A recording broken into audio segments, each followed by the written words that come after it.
ನಮಸ್ತೆ TV 24 news ವಾಹಿನಿಗೆ ಸ್ವಾಗತ. ಮುಖ್ಯಮಂತ್ರಿ ಡಿಕೆ ಶಿವಕುಮಾರ್ ಅವರ ನೇತೃತ್ವದ ಕಾಂಗ್ರೆಸ್ ಸರ್ಕಾರದಲ್ಲಿ ಯಲಬುರ್ಗಾ ಕ್ಷೇತ್ರದ ಶಾಸಕ ಬಸವರಾಜ ರಾಯರೆಡ್ಡಿ ಅವರಿಗೆ ಸಚಿವ ಸ್ಥಾನ ಲಭಿಸಿರುವ ಹಿನ್ನೆಲೆ ಪಟ್ಟಣದಲ್ಲಿ ಸೋಮವಾರ ಕಾಂಗ್ರೆಸ್ ಕಾರ್ಯಕರ್ತರು ಹಾಗೂ ಅಭಿಮಾನಿಗಳು ಪಟಾಕಿ ಸಿಡಿಸಿ ಸಿಹಿ ಹಂಚಿ ಸಂಭ್ರಮಿಸಿದ್ದಾರೆ. ಶಾಸಕ ಬಸವರಾಜ ರಾಯರೆಡ್ಡಿ ಅವರಿಗೆ ಸಚಿವ ಸ್ಥಾನ ದೊರೆತಿರುವುದು ಯಲಬುರ್ಗಾ ಕ್ಷೇತ್ರದ ಜನತೆಗೆ ಹಾಗೂ ಕಾಂಗ್ರೆಸ್ನ ಕಾರ್ಯಕರ್ತರಿಗೆ ಸಂತಸ ತಂದಿದೆ ಅಂತ ಮುಖಂಡರು ಹರ್ಷ ವ್ಯಕ್ತಪಡಿಸಿದ್ದಾರೆ.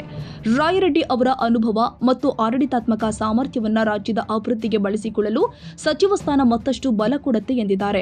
ಈ ಸಂದರ್ಭದಲ್ಲಿ ಕಾಂಗ್ರೆಸ್ ಪಕ್ಷದ ಮುಖಂಡರು, ಕಾರ್ಯಕರ್ತರು ಹಾಗೂ ಅಭಿಮಾನಿಗಳು ಉಪಸ್ಥಿತರಿದ್ದರು. Doddabasappa Hakari, Koppal, TV 24 news.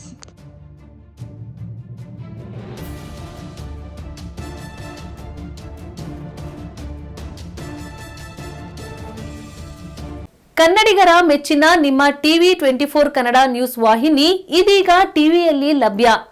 ಕರ್ನಾಟಕ ಮತ್ತು ದೇಶ ವಿದೇಶದ 360 ಡಿಗ್ರಿ ಸುದ್ದಿ ಹಾಗೂ ಉತ್ತರ ಕರ್ನಾಟಕ, ಬೆಳಗಾವಿ, ಬಾಗಲಕೋಟೆ, ಧಾರವಾಡ, ಹಾವೇರಿ, ಗದಗ, ಬಿಜಾಪುರ ಜಿಲ್ಲೆಯ ಕ್ಷಣ ಕ್ಷಣದ ವಿವರವನ್ನ ಪಡೆಯುವುದಕ್ಕೆ ಟಿವಿ 24 ಕನ್ನಡ ನ್ಯೂಸ್ ವಾಹಿನಿಯನ್ನ ಲೈಕ್ ಮಾಡಿ, ವಿಡಿಯೋಗಳನ್ನ ಶೇರ್ ಮಾಡಿ, ಕಮೆಂಟ್ ಮಾಡುವ ಮೂಲಕ ನಮ್ಮ ವಾಹಿನಿಗೆ ಸಹಕಾರ ನೀಡಿ ಮತ್ತು ಚಾನೆಲ್ ಅನ್ನ ಸಬ್ಸ್ಕ್ರೈಬ್ ಮಾಡಿ. Thank you.